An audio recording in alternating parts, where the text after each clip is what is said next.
Daddy! Inatake siya! Inatake siya sa puso! Daddy! Di na sumasagot si Gina, Nay. Pero inatake daw si Dad. Sinugod sa ospital. Ko, pero paano pag nakapagsalita na si Robert? Ano gagawin natin? Ano gagawin ko, Nay? Nay, ayoko makulong. Yun eh, kung magigising pa siya. Bakit, Dad? Ano tungkol kay Betsy? Siya bang dahilan kung bakit kayo natake? Gina, ako ang asawa ko ang may alam ko ano makakabuti sa kanya kaya umalis ka na dito. Dad! Dad! Nurse! Nurse, tulungan niyo yung daddy ko! Nurse!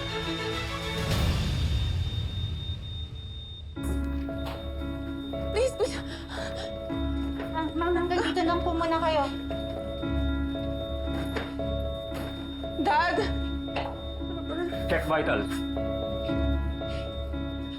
Heart rate 205, SpO2 98 at 5 LPM, nasal cannula, RR26. Administer 1 dose Epi-Stat. Dad, narinig mo ako. Dad, Dad, lumaban ka, ha?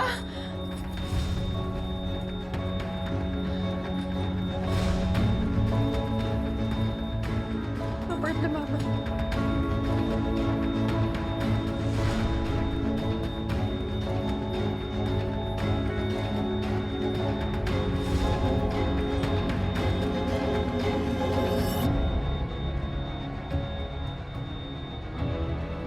One dose of epinephrine given. Check vitals. Heart rate increased to 208 beats per minute, Doc.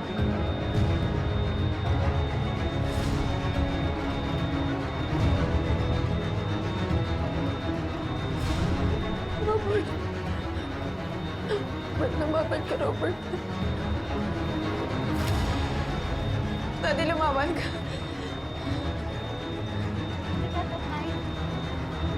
No, Robert. Mamatay ka na, please. Mamatay ka na. Lubricant at night. I clear, you clear, clear. Daddy! Jack given, 250 joules.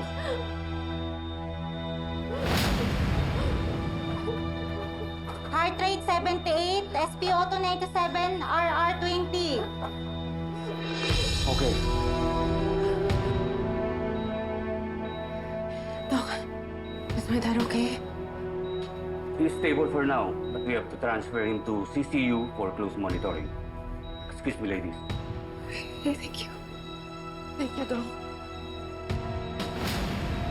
Uisip talaga. Thank you po.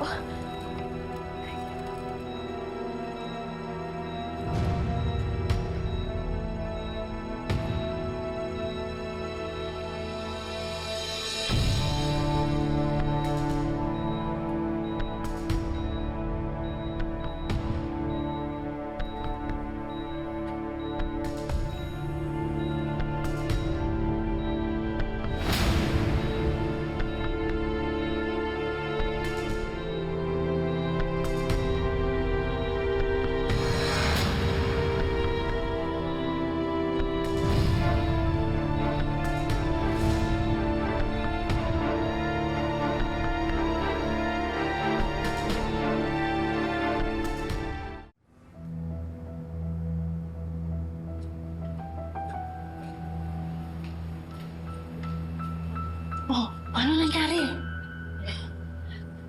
Buhay pa rin si Robert. Na-stabilize na yung kondisyon niya. Tanto ko ah. Pangalawang atake na niya yan, di ba? Hindi pa rin bumigay. Tindi rin si Robert, ha? Muntik na nga siya makapagsalita kanina. Buti na lang napigilan ko. Ngayon, wala na naman siyang malay. Pero pag nagising na naman siya, hindi ko alam kung paano siya pipigilan, Nay. Maliban na lang kung...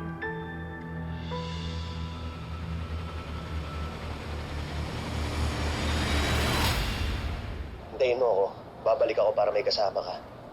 Eh, hindi na, mahala. Just stay there. Bantayan mo na lang si Mindy. Kaya ko na dito. Ako na bahala dito. Huwag kang mawawala ng pag-asa, mahal ko. Kapit lang. Nandito lang ako. I love you. I love you too. Gina? Gina, Diyos ko, ano ang lagay ng daddy mo? Saglit lang ako nawala dahil may inasikaso ko. Tapos ganito na lang babalikan ko. Ay, no, tita, nagulat din ako. Akala ko iiwan na tayo ni Daddy kanina, but no, lumaban siya. Feeling ko talaga, ang dami niya pang gustong sabihin, lalo na tungkol sa Betsy na yan. Tingnan mo na, talaga bang yung kawatang mag-ina ang kasama niya nung... Yes, sila.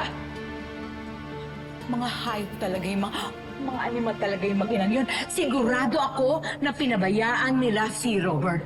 Alam mo bakit? Alam ko dahil ganyan din ang ginawa nila sa akin.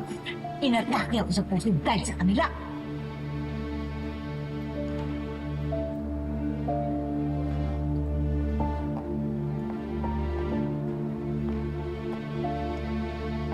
Ako, kayo mga... Tumigil ka! Sobra ng pinsala ginawa ninyo sa pamilya namin! Wala ka pa rin karapatan saktan ako. Ako ang asawa ni Robert. Asawang sinungaling, asawang mandaloko, asawang walang kwenta. Pero asawang legal at sa ilalim ng batas. Ako ang may karapatan sa kapakanan ni Robert. In fact, ako ang magdedesisyon kung ano ang tama sa kanya o hindi. At base sa nangyari kanina, inatake siya dahil nakita ka niya ulit. Sinungaling! Inatake siya dahil sa'yo. Hindi! Dahil galit na galit siya sa'yo. Inatake siya dahil napakakulit mo. Ini-stress mo siya. Kaya dapat kayo ang walang lugar dito. Kayo ang umalis. Kayo ang lumayas. Umalis na kayo. Hindi ko kami pwedeng palayasin. Hindi namin pababayaan ang daddy ko sa inyo. Eh wala nga kayong karapatan, di ba? Hindi kayo ang asawa. Kaya pwede ba lumayas ka kayo? Layas! Excuse me, I'm Mr. Bernabe, the hospital administrator. May pinarating sa akin si Mr. Rodriguez ang kanyang concern regarding the situation of her husband. Yes, sir. I'm Robert Rodriguez's daughter and his sister. We're the immediate family, sir. I understand, pero mukhang di kayo magkasundo. Kailangan ng pasyente ng katahimikan, pati ng buong ospital. Kaya naman nagkakagulo dahil sa kanila. Kung gusto niyo ng katahimikan, dapat sila ang umalis dito.